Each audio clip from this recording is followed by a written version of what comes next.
आ, मुझे एक तो नेशनल अवार्ड मिलना एक सारियल फीलिंग है, इसमें तो कोई दोहराया नहीं है कि एक फिल्म मेकर जब जर्नी शुरू करता है और उसके बाद जो चढ़ाव उतराव से, जो रेगुलर स्ट्रगल के अंदर से जाते हुए फाइनली जब उसको एक रिकॉग्निशन मिलता है और वो भी देश की सबसे बड़ी अवार्ड की, तो ये एक अभूतपूर्व एक फीलिंग है, एक सारियल फीलिंग है, नो डाउट अबाउट इट।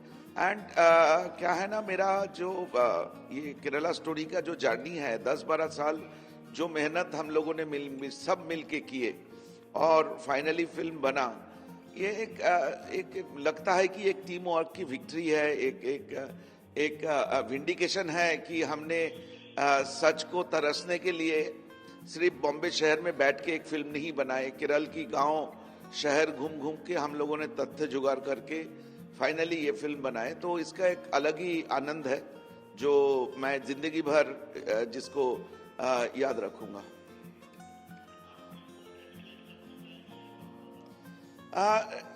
एक तो बात यह है कि डेडिकेशन वाली जो बात है, केरल की वो सारे लड़कियां जिनकी जिंदगी ये फिल्म बनाने में हमारे पास कोई उपाय नहीं था, तो केरल की वो सारे लड़कियां, आर्षा विद्या समाजम की लड़कियां, इस देश की हर लड़की जिसके साथ अन्याय होता है, जिसके साथ अन्याय के लिए हमारी सोसाइटी अभी भी जो कदम उठाना चाहिए वो नहीं उठाते हैं, उन सारे लड़कियों के लिए है ये अवार्ड। और मुझे खुशी है कि मेरी मेहनत, मेरी टीम की मेहनत उन लोगों के लिए एक मैसेज लेके आए और आगे से लोग इसके बारे में बहुत ज्यादा कॉन्शियस होंगे।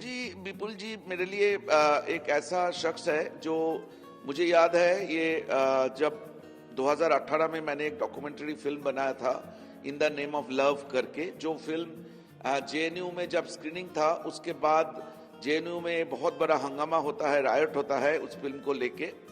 उसके बाद मैं बिल्कुल हाल छोड़ दिया था, मेरा हताशा मुझे एनगल्फ कर लिया था, आई वॉज रियली फ्रस्ट्रेटेड। उस समय पे विपुल जी मेरे लिए एक बहुत बड़ा वरदान की तरह, बहुत बड़ा एंजल की तरह मेरे जिंदगी में आए और विपुल जी ने जो भरोसा दिखाया, मुझे याद है पहले दिन जब मैंने विपुल जी को स्टोरी सुनाया था फिल्म का, विपुल जी के आंखों में आंसू था। और आप जानते हैं विपुल जी इस देश की एक जाने माने कमर्शियल सिनेमा की एक जाने माने प्रोड्यूसर डायरेक्टर है, तो विपुल जी को इस तरह की हटके कहानी की, इस तरह की रियलिस्टिक कहानी को जिस तरह उन्होंने रेस्पॉन्स किए, और उनके लिए दूसरा कोई राय नहीं था, दूसरा कोई बात नहीं था, सिर्फ उन्होंने ये बोला था कि चलो हम फिल्म बनाते हैं। और कोविड की वजह से 2 साल हमारी बर्बाद हुई, लेकिन कोविड थोड़ा कम होते ही विपुल जी और मैं मिलके ये फिल्म को चेहरा दिया। तो ये क्रेडिट जितना मेरा है उतना ही विपुल जी का क्रेडिट है, उतना ही विपुल जी और हमारी जो पूरे टीम है उनकी क्रेडिट है। तो इसलिए मैं बहुत आभार हूँ इन सब। प्रशांतनु महापात्र को मैं बहुत दिन से जानता हूँ। मुझे प्रशांतनु को लगता है इस देश की जितनी सेंसिबल सिनेमाटोग्राफर है उनमें से वो एक है। मेरी पहला फिल्म जो था द अदर वेल्थ, और उसके बाद जो मेरा पहला फीचर फिल्म था द लास्ट मॉन्क, प्रशांतनु उसका भी कैमरामैन था।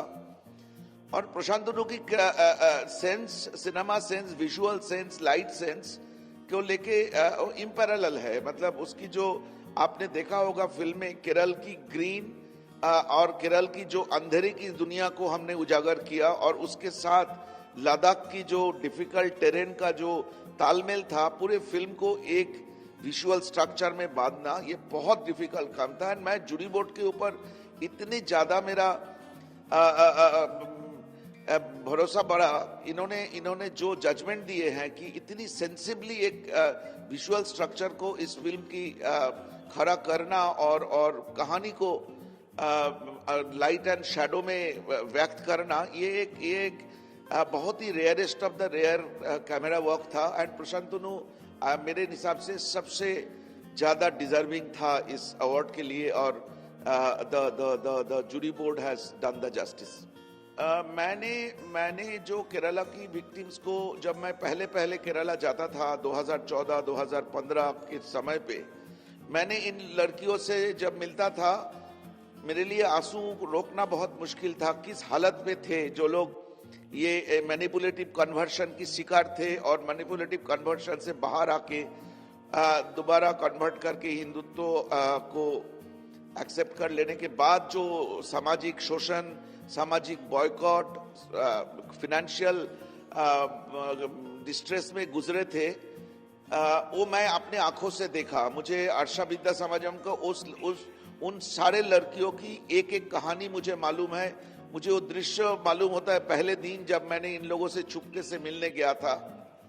तो आज वो लोग अपना आवाज, बुलंद आवाज देश के सामने रख रहा है, देश की अलग अलग जगह पे जाके अपने कहानियां बयान कर रहा है। मुझे लगता है कि केरला स्टोरी की सक्सेस की एक बहुत बड़ा पहलू है, बहुत बड़ा दिख था कि इन लड़कियों को आवाज मिला। They got the voice through Kerala story. लेकिन ये सब्जेक्ट जब मैंने सुना था तब मुझे ये लगा था कि अगर ये सच्चाई है तो ये सच्चाई लोगों के सामने आनी ही चाहिए। और उसके बाद हमने जितनी रिसर्च सुदीप्तो दादा ने की थी उसको हमने वापस से रिविजिट किया सब कुछ। उसके बाद कोई शक नहीं रह गया था कि ये बहुत बड़ी त्रासदी है, बहुत बड़ा प्रॉब्लम है इस देश में और इसको एड्रेस करना बहुत ज़रूरी है। और उसके बाद कोई सेकंड थॉट कभी आया नहीं। तो यही बस थॉट प्रोसेस था कि हमारे देश की लड़कियों के साथ ऐसा अगर हो रहा है तो उसे लोगों के सामने लाना चाहिए, उसे रोकने की कोशिश होनी ही चाहिए।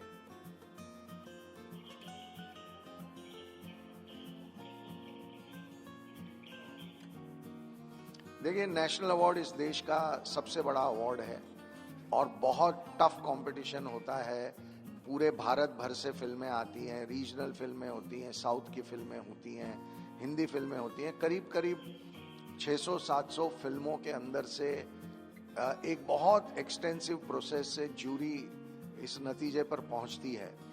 तो ये एक बहुत ही ग्रेटिफाइंग, सैटिस्फाइंग एक्सपीरियंस होता है कि जब नेशनल लेवल पे आपकी फिल्म को अप्रिशिएट किया जाए, उसे एक्सेप्ट किया जाए और 2 अवार्ड मिले हमें। तो बहुत खुशी है इस बात की कि हमने कुछ जो फिल्म के अंदर हमारी पूरी टीम की जो मेहनत रही उसे नेशनल लेवल पे आज एक्सेप्ट किया गया है, अप्रिशिएट किया गया है। मैं बस यही कहना चाहूँगा कि ये अवार्ड एक ऐसा जवाब है उन सारे आक्षेपों का जो हमारी फिल्म पे लगे, हमें झूठा साबित करने की कोशिश की गई। लेकिन बात मैं सच्चा हूँ या झूठा हूँ इसकी नहीं रह जाती। हम तो बहुत सारी विक्टिम लड़कियों से मिले हैं। मैं बस इतना चाहता हूँ कि ये मुद्दा जो है इस देश में ख़त्म हो जाए। कोई भी लड़की इस साजिश का शिकार ना बने और किसी की भी ज़िंदगी बर्बाद ना हो। अगर वो होगा तो मुझे लगेगा कि हमारी फिल्म ने इस दुनिया के सारे अवार्ड जीत लिए।